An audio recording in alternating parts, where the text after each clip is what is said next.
secret airplane seat trick airlines hide from you in 2025. Ever boarded a flight, looked around, and instantly regretted your seat choice?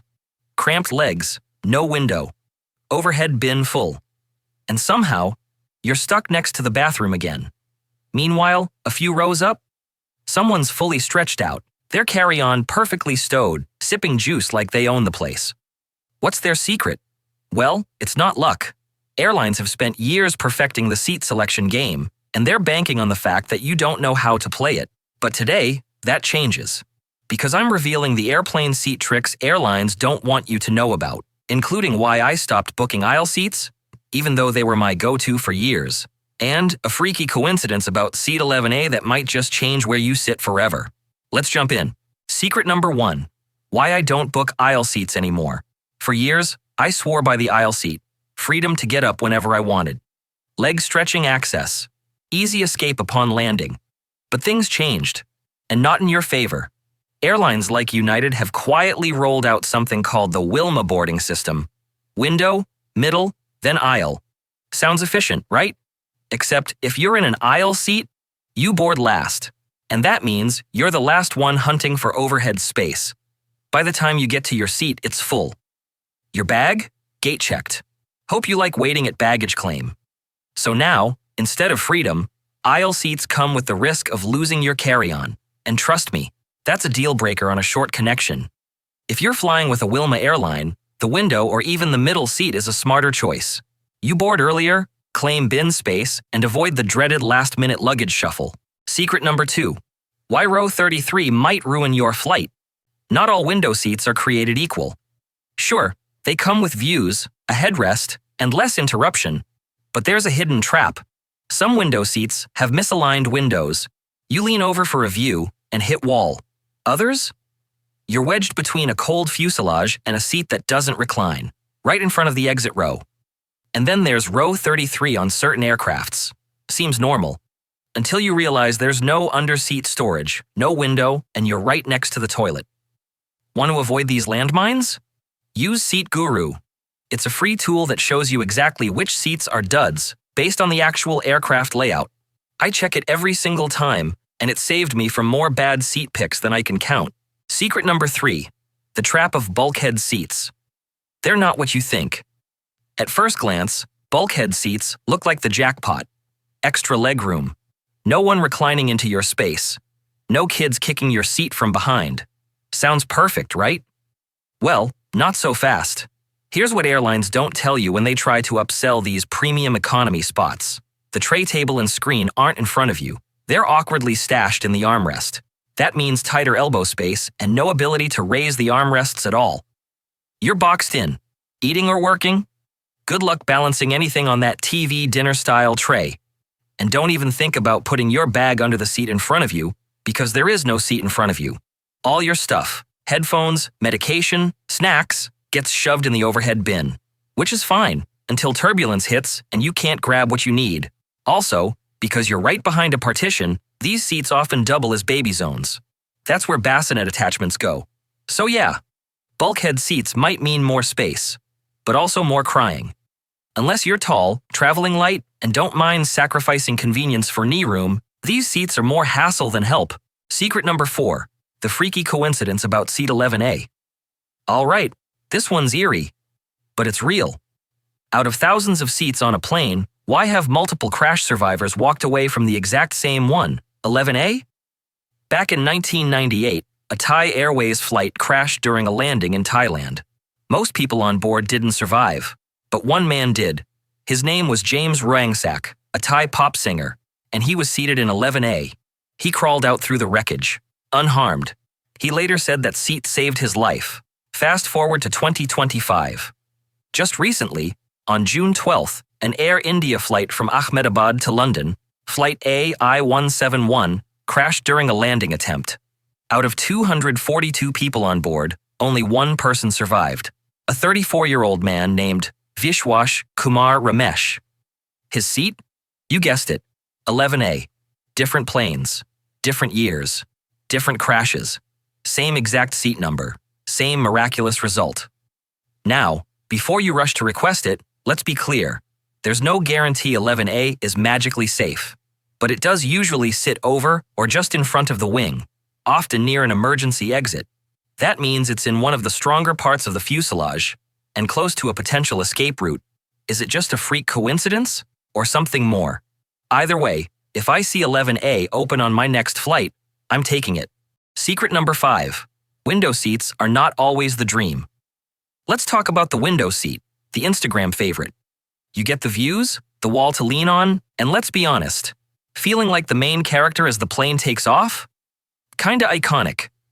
But beyond the glamour, there are some real pros to picking the window seat. You're tucked away from the aisle, which means fewer bumps from passing carts and people. It's also the best spot if you want to sleep. You've got something to lean against, and no one needs to climb over you. Plus, during flu season, you've got less exposure to other passengers breathing all over you. That's not just comfort, that's strategy. But now for the downside. If you need to stretch your legs or go to the toilet mid-flight, good luck. You'll have to do the awkward sorry shuffle to get out. And if your seatmates are asleep, you're left doing Olympic-level gymnastics to avoid waking them up. And here's something not everyone thinks about. Window seats tend to be colder. The outside wall gets chilly, especially on longer flights, and those tiny airline blankets? They're basically napkins. And when the plane lands, you're the last to get out of your row. So if time matters, say you've got a tight connection, you might want to rethink it. So, window seat. Peaceful and photogenic, yes. But also a little lonely, chilly, and occasionally claustrophobic. Worth it? Depends on what kind of traveler you are. Secret number 6. The middle seat. Not just misery. Well, mostly. Okay, the middle seat. The seat nobody wants, but everyone eventually gets stuck with. Let's just call it what it is. Cramped, awkward, and often the last one left during online check-in. You don't get a view. You don't get easy access to the aisle. And worst of all, you're sandwiched between two strangers, both claiming an armrest like it's a medieval throne. There's no wall to lean on, no easy escape.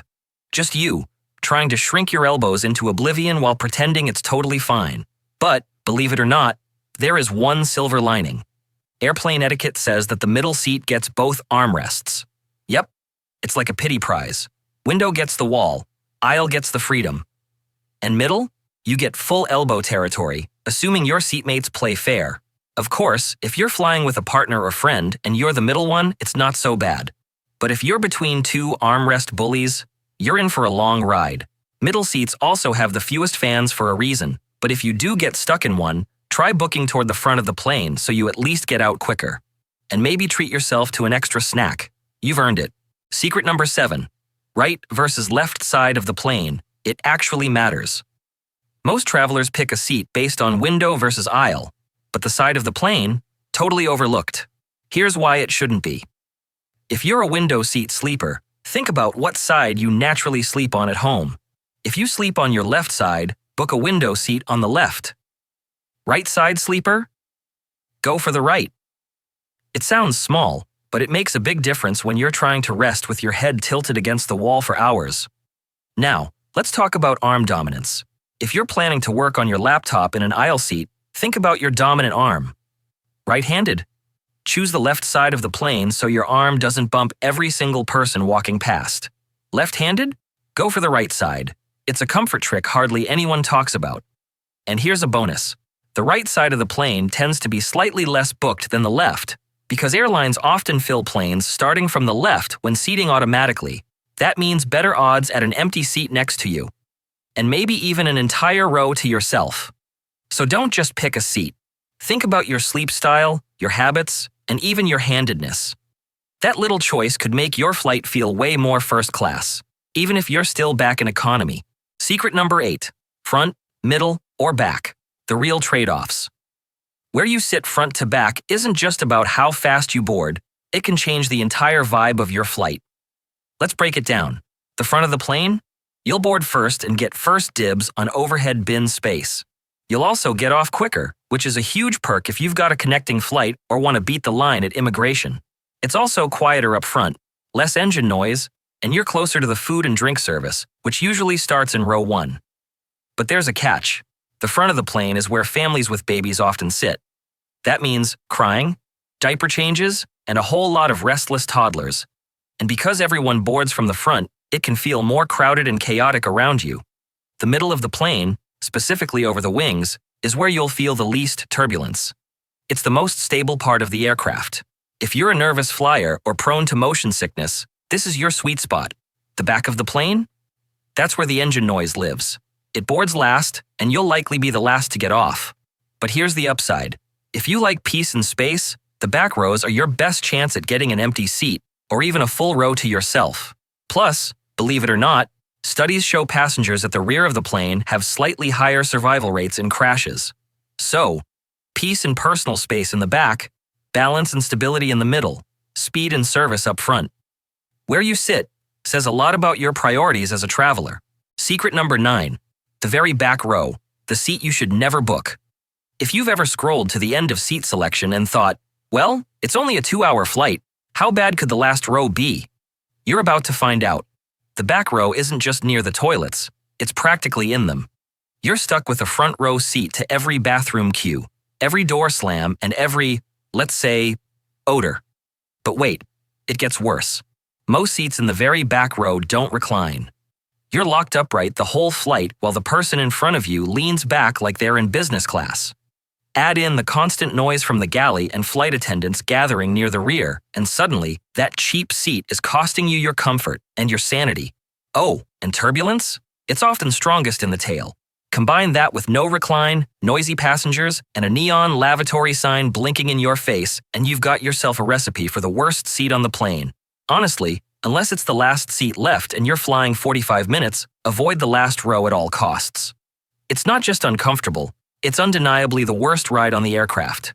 Secret number 10, exit row seats. Are they worth the upgrade? You see exit row and think, jackpot, legroom for days. And yes, these seats often come with glorious extra space to stretch out, but the trade-offs are real, and most people don't find out until it's too late. First, it's cold. You're sitting right by the doors, which are sealed but still drafty. Some frequent flyers say they bring an extra layer just for exit row flights. Second, there's no under-seat storage. That means anything you want during the flight, snacks, phone charger, meds, needs to go in the overhead bin during takeoff and landing. You can't keep it at your feet. Third, many exit row seats have non-movable armrests because the tray table and entertainment screen are built into them. You're boxed in. And reclining? Not guaranteed. Some exit rows don't recline at all. Also, you'll need to be at least 15 or 16, depending on the airline, physically able to assist in an evacuation and agree to help in an emergency. That's why crew might move you if you're not eligible. So, are they worth it? If you're tall, not prone to getting cold, and okay with giving up a bit of convenience in exchange for legroom, then sure. But if you value easy access to your things, a warm seat, and a little comfort over extra knee space, you might want to skip the exit row. Secret number 11, the seat trap right in front of the exit row.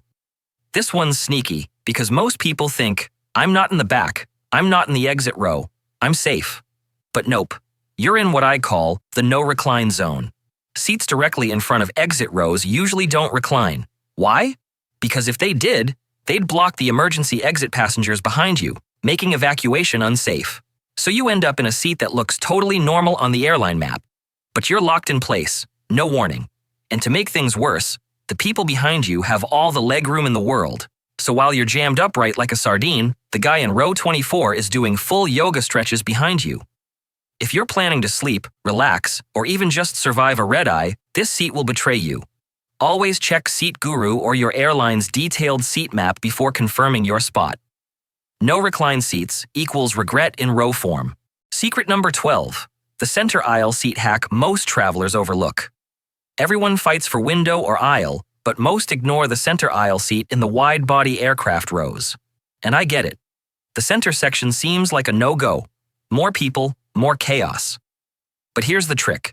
If you're on a plane with a 333 or 242 layout, that center aisle seat can be a secret weapon. Here's why. On the sides of the plane, you're always getting up for someone in the window or middle. But in the center, you might get lucky and not have anyone needing to get past you at all, especially on less full flights. Plus, there's often less foot traffic in the center aisle. That means fewer carts bumping your elbows and fewer people brushing past. And if you're traveling with someone, booking 2 middle seats in the center block gives you a good shot at no one sitting between you, because who wants to voluntarily sit between 2 strangers? So while everyone else rushes to snag window or side aisle seats, the center aisle on long-haul flights might just be the real winner. Quiet, convenient, and surprisingly peaceful. So, next time you book a flight, don't just grab the first seat that pops up. Use what you've learned today to pick smarter and fly more comfortably than ever before. If you found these tips helpful, make sure to give this video a thumbs up and hit that subscribe button so you don't miss the next one. And I want to hear from you. What's your favorite airplane seat? And which one do you absolutely refuse to book? Drop it in the comments. If you want to make your next flight way more bearable, I think you'll love the video on the end screen. See you over there, and safe travels.